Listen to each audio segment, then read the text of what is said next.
और यह प्रश्न है एक अत्यंत महत्वपूर्ण प्रश्न। अत्यंत महत्वपूर्ण क्यों है, आइए बात करते हैं। 5 अगस्त 2019, तारीख तो याद होगी। उस समय केंद्र के द्वारा 31 अक्टूबर 2019 के लिए एक वादा किया गया, और वो क्या था कि जनाब इस दिन जम्मू कश्मीर जो केंद्र है, जो राज्य है, ये 2 केंद्र शासित प्रदेशों में बदल जाएगा, यानी यूनियन टेरिटरी में बदल जाएगा।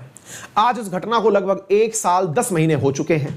1 साल 10 महीने बाद केंद्र सरकार फिर से हरकत में है, और इस बार हरकत में होने की सबसे बड़ी वजह है परिसीमन। परिसीमन बोले तो डीलिमिटाइजेशन है ना, डीलिमिटेशन।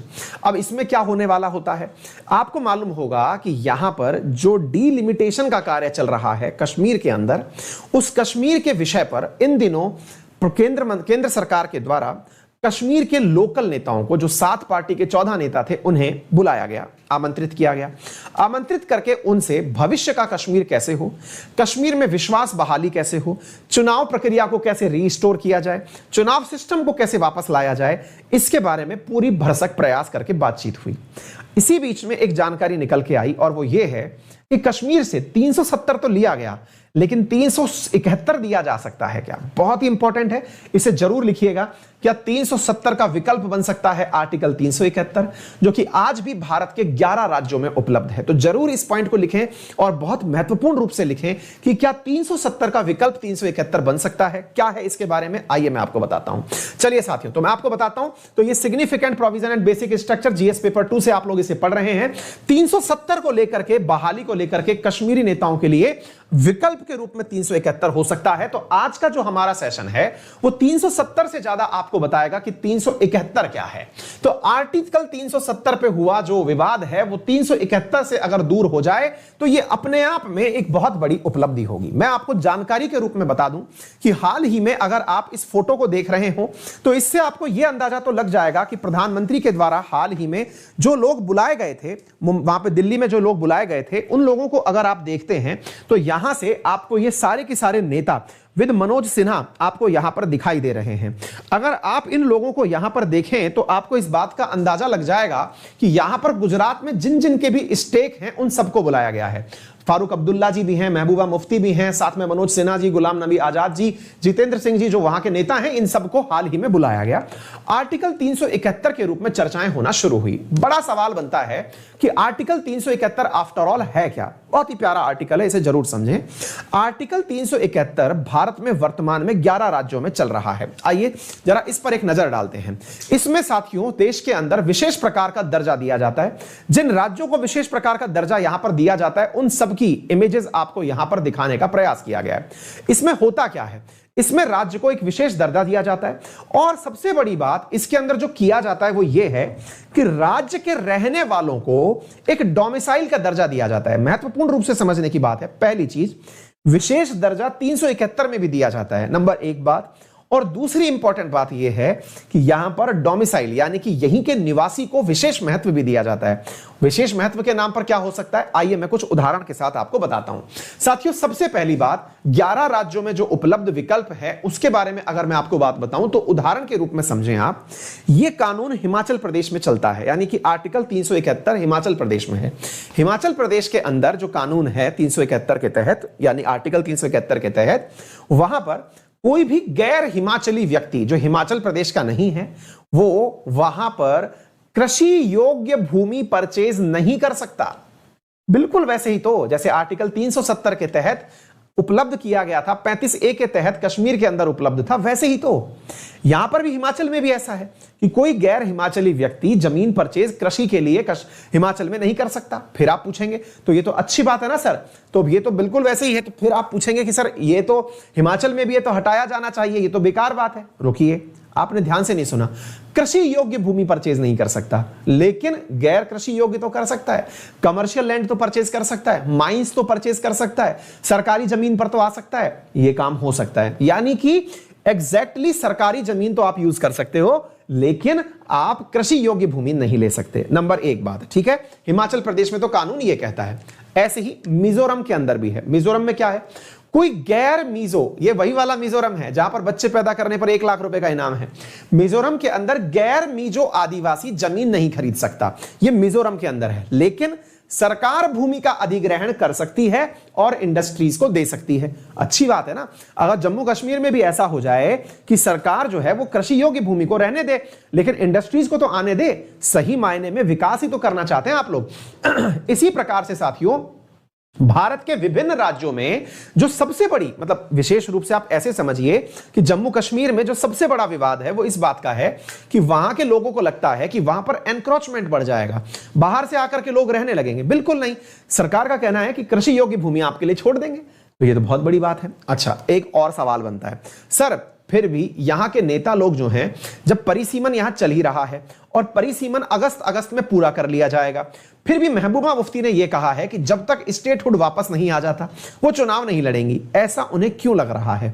क्या कारण है कि गुजरात के जो, मतलब सॉरी, जम्मू कश्मीर के जो नेता हैं वो वापस 370 की बहाली पर अड़े हुए हैं या फिर राज्य के दर्जे पर अड़े हुए हैं? ऐसा क्यों है? इसके पीछे की कहानी है। एक कहानी यह है कि हाल ही में जो परिसीमन बनाया गया है ना, उस परिसीमन आयोग के द्वारा जो प्रयास किए जा रहे हैं वो क्या है? परिसीमन आयोग के द्वारा सीटों में बढ़ोतरी की जा रही है। और वो क्या? यहां पर एससी की यानी शेड्यूल कास्ट के लिए 9 सीटें रिजर्व करने की बात की जा रही है। 90 सीटें असेंबली में चुन करके बने आने की बात की जा रही है जम्मू कश्मीर असेंबली के अंदर। और 12 से लेकर 14 जो सीटें हैं वो एसटी यानी शेड्यूल ट्राइब के लिए की जाने की बात हो रही है। जम्मू कश्मीर में जो कश्मीर वाला इलाका है वहां पर 96% मुस्लिम हैं। तो ऐसी स्थिति में जो 9 सीटें होंगी जो एससी के लिए रिजर्व की जानी है और 12 से 14 सीटें जो होंगी जो एसटी के लिए रिजर्व की जानी है, वो तो कश्मीर के नेताओं के लिए काम की ही नहीं बचेंगी। और ऐसी स्थिति में जम्मू का जो हिस्सा है वो बढ़ जाएगा। अब मैं आपको बताता हूं साथियों, जो जम्मू कश्मीर में जम्मू वाला हिस्सा है, जम्मू कश्मीर की कुल आबादी का 42% जो है वो जम्मू में रहता है और कश्मीर के अंदर 58% के आसपास आबादी रहती है। अब इन दोनों में दिक्कत यह फंस रही है कि इन नेताओं को लगता है कि यदि जम्मू कश्मीर में जम्मू का वेटेज बढ़ गया तो जो सरकारें अभी तक कश्मीर के माध्यम से चला करती थी वो कहीं जम्मू के द्वारा डोमिनेटेड ना हो जाए। सरकार इसमें एक और वो चल रही है समझदारी परिसीमन में, और वो क्या है? जो पाक ऑक्यूपाइड कश्मीर है उस पाक ऑक्यूपाइड कश्मीर के लिए भी विधानसभा में सीटें रिजर्व रखी जा रही हैं कि किसी दिन तो वो हमारा होगा और जिस दिन हमारा होगा उस दिन उस विधानसभा में पाक ऑक्यूपाइड कश्मीर के विधायक भी तो बैठेंगे। अब जरा सोच के देखिए कि पानी पी लो यार, पानी नहीं पी पाया।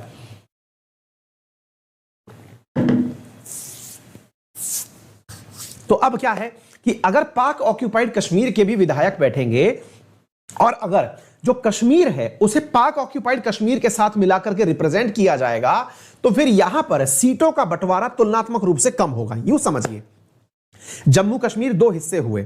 जम्मू कश्मीर के अंदर आपने क्या किया? आपने हिस्सों को इस प्रकार से बांट दिया। मैं आपको बताऊं कि भाई जम्मू वाला जो इलाका है उस जम्मू वाले इलाके में आपने 45 सीटें रख दी और बाकी जो कश्मीर वाला इलाका है उसमें 45 रख दी। देखने में तो क्या लगा कि बराबर हो गया, अच्छी बात है। अब यहां पर 45 सीटें जो जम्मू में हैं, जम्मू तो इंडिया बुरी तरह से ही इंडियन टेरिटरी है, लेकिन कश्मीर का एक हिस्सा पाक ऑक्यूपाइड कश्मीर में है। अब 45 तो आपने इनके लिए रख दी और 45 आपने इनके लिए रख दी। अब उन 45 में से यहां पर पता चल रहा है कि 45 की 30 सीटें जो हैं वो पाक ऑक्यूपाइड कश्मीर के लिए हैं। ये तो गजब बात हो गई। अभी लद्दाख के बारे में तो चर्चा ही मत करिए आप, अभी चर्चा किसके बारे में हो रही है? अगर 30 सीटें इनके लिए रिजर्व कर दी इन 45 में से तो बची कितनी? 15। और अगर 15 सीटें बची तो 15 सीटों पर भैया महबूबा लड़ेंगी कि फारूक अब्दुल्ला लड़ेंगे। और फिर बड़ी बात, अगर 45 लोग जम्मू वाले निकल करके आ गए तो फिर जम्मू वाले लोगों की मेजोरिटी होगी तो सरकार तो जम्मू के आधार पर बनेगी। इस चक्कर में इनको यह समझ में आ गया है कि परिसीमन तो हो रहा है, सुनने में बढ़िया लग रहा है कि 19 सीटें मिले, 90 सीटें मिल सकती हैं और 90 सीटों में भी जो क्रियाकर्म हो सकता है उसके आधार पर इन नेताओं को डर यह है कि यार हमारा जो वर्चस्व था वो खत्म हो जाएगा। और कहीं ना कहीं सरकार की मंशा भी यही है कि कैसे ना कैसे करके वहां पर जम्मू और कश्मीर में जो कश्मीर का वर्चस्व है उसको थोड़ा काउंटर किया जाए और जम्मू के लोगों को भी प्रशासन में भागीदारी दी जाए। उम्मीद है आप सभी साथियों को बेहतरीन तरीके से यह समझ में आ गया हो। अब आर्टिकल 371 कहां कहां चलता है अब आप वो देख लीजिए। 371 special provision for Maharashtra and Gujarat, 371 A special provision for Nagaland, 371 भी। इस प्रकार से आप देखते जाइए। उम्मीद है आप लोग इस बात को अच्छे से समझ जाएं। कितने सारे आर्टिकल है? 311 मैंने यहां पर लिख दिया। 1 2 3 4 5 6 7 8 9 10 11। ठीक है, तो यह तथ्य आपको मालूम होना चाहिए। इन क्षेत्रों के अंदर यह वैलिड है। हर क्षेत्र के अंदर 311 कहां कहां किस राज्य के अंदर वैलिड है, क्या क्या उसके प्रोविजंस हैं, यह मैंने आपको पूरी तरह से बता दी है। उम्मीद है बातें अच्छे से आपको समझ में आ गई होंगी, क्लियर हो गई होंगी क्या मैंने आपको बताने का प्रयास किया है। तो उम्मीद है कि लोग यहां पर आने वाले समय में मतलब इस बारे में चर्चा कर पाएंगे कि क्या होगा। 370 का विकल्प क्या 371 बनाया जा सकता है? वहां की लोकल पार्टी चुनाव में अपना प्रतिनिधित्व चाहती हैं, लेकिन वास्तविकता में सरकार की जो मंशा है वो 370 के हटने के बाद 371 देकर के वहां की जनता को तो अपने पक्ष में करने की है कि भाई जनता को तो सरकार पर विश्वास हो, केंद्र सरकार पर विश्वास हो, और राजनीति में जो बिल्कुल छत्रप बन के बैठे हुए थे ये कश्मीर के कुछ मुट्ठी भर नेता, इनको कंट्रोल में कैसे किया जाए इसका प्रयास चल रहा है। उम्मीद है आपको यह बात भी अच्छे से समझ में आ गई होगी। क्लियर है?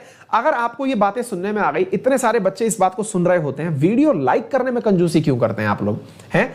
इतनी अच्छी अच्छी बातें सिखाता हूं, आप नोटिस करिएगा। आप इसको इस तरह से क्लास को मत पढ़ा करिए। मैं देश और दुनिया की आपको तमाम जानकारियां हर पहलू के आधार पर देता हूं, है ना। एक जगह मैं वर्ल्ड घुमा रहा हूं, आपको पूरा इकोनॉमी से जुड़ी हुई चीजें सिखा रहा हूं, साइबर सिक्योरिटी, इंटरनल सिक्योरिटी सिखा रहा हूं। इतना प्रयास जब मैं करता हूं, आप लोग शेयर करने में और लाइक करने में भी थोड़ा सा प्रयास कर देना तो मजा आ जाए यार। ठीक है, चलिए।